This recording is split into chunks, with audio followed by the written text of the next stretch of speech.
Yo, what is up, guys? Let's go with the new video, and this is gonna be my Washington Commanders draft recap rounds 4 and 5. I decided to combine 4 and 5 as well, just because there wasn't really much in the 4th round. I will talk a lot in the 5th round though, because the 5th round was actually pretty eventful. Me personally, day 3, this is where Ron Rivera actually improved his picking, in my opinion. So with that out of the way, let's go ahead and let's get started. So today's with today's picks, 4th pick or 4th round pick, 113th overall, the Washington Commanders selected. Give me 1 second here. Let me pull up the name. He was from Louisiana. Where'd he go? What's his name? Oh, safety Percy Butler. Like I said, he's a safety. His write-up, that said that it's going to add depth to the secondary. He's 6 feet, 190 pounds. Was a standout for the Reagan Kajans, or I don't know how to pronounce that. All Sun Belt honorable mention as a junior and second team honors as a senior. He recorded 61 tackles, 6 for loss, 4 pass breakups, 1 blocked kick in 12 games, 9 starts last season. Upside, let's look at his upside. With feast or famine tackle approach that creates inconsistencies, teams will need to have corrected. Row NFL.com's Lance Zerlin. Butler facilitates between punishing, hitting, and taking arm tackle angles in the open field. He's average man in coverage, but plays with instincts and can catch disruption from zone. He might see an uptick in his future value if he can get his run tackling solidified. From what I'm noticing is that this guy is most likely going to be a special teamer to improve on his tackling. And we do need some special teams unit guys out there. Just because we let go of DeSager Everett, who has some, off the field problems. Who knows if Troy Apke is going to resign? So personally, at this point, who cares? We got a safety. Maybe he could be a starter later down the road, but we'll have to wait and see what happens with that. So that was our 4th round pick. So then Washington made interesting moves.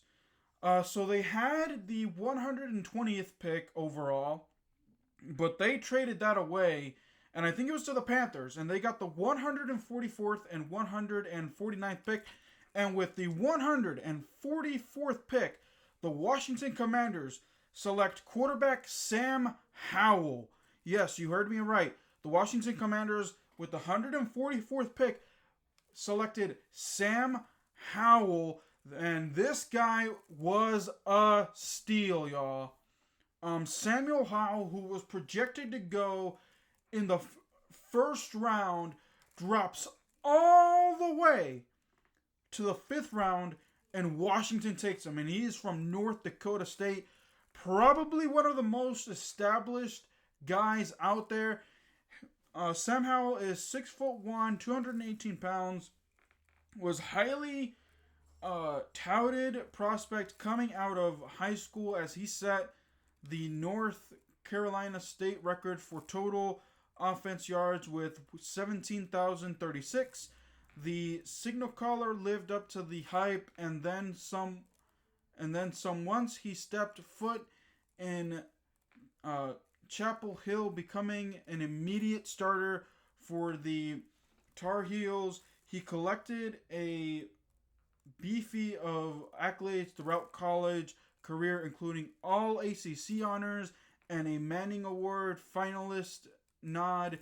In his senior season, he had 3 games of 300 yards passing and 100 yards rushing, behind only Lamar Jackson's 4 such contests over the past 25 seasons. He left UNC as the all-time leader in passing yards and passing touchdowns and total offense. he also did make names. You know, he made De'Ami Brown a household name. So, expect, hopefully. Now, don't get me wrong. This guy is not going to be a day one starter. And I'm okay with that. Sit behind Carson Wentz. And I will not be surprised, hopefully, knock on wood. He does not, or Carson Wentz doesn't get hurt. Carson, this quarterback room is going to be interesting for the foreseeable future. If Carson doesn't work out, we got Sam Howell waiting in the wings next year. We don't have to think about drafting a future quarterback in the first round next year because we hopefully got the guy. But right now, Carson Wentz is the guy. Samuel Howell was very highly regarded, could have been a first round pick. Surprisingly, none of these quarterbacks, with the exception of Kenny Pickett, went in the first round. What's this guy's name? He ended up going to the Falcons. Basically just dropping. So we basically stole this guy. A first round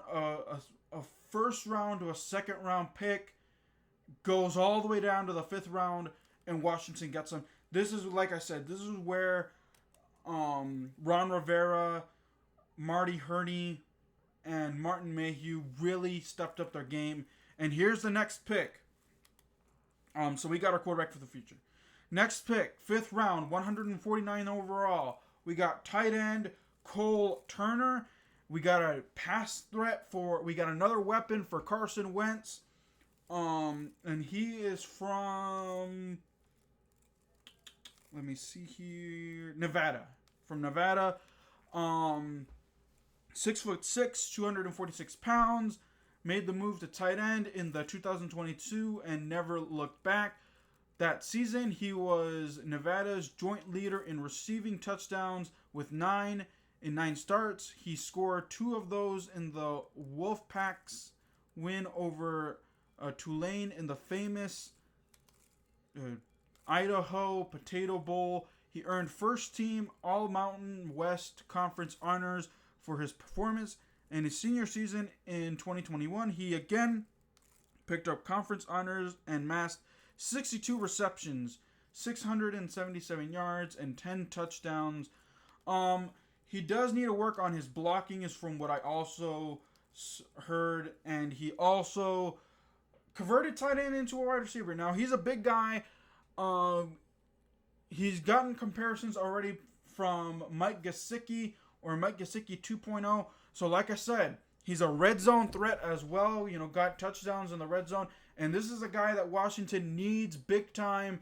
Hopefully, Logan Thomas is good to go. But if not, we have...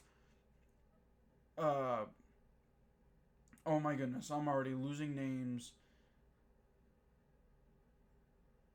The tight end from last year, 4th round pick, who can be he could be a number 2 pick or a number 2 tight end.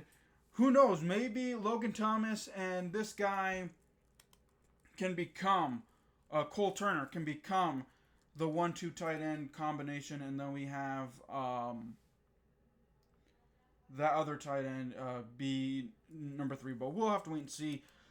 Again, solid day 3. I'll discuss our 7th round picks tomorrow, just because I gotta take care of some things later tonight. So expect more videos discussing the draft and unrestricted free agents as well in the draft. So let me know what y'all think. Rounds 4 and 5. Round 4, it is what it is. We got some defensive depth and potentially some special teams depth. But in the 5th round, we got gems, offensive gems at that. We have our quarterback of the future, and then this Cole Turner, a passing threat for Carson Wentz, and then Sam Howell later down in the future. But alrighty, y'all, that'll do it for this video. Let me know what y'all thoughts are for day 3 rounds, picks 4 and 5. Your thoughts here in the comments down below. If you're new to my channel, make sure you hit that sub button. Also, give me a like. Share this video with your friends and family. Until then, guys, keep it real. I'll see you guys next time. Peace.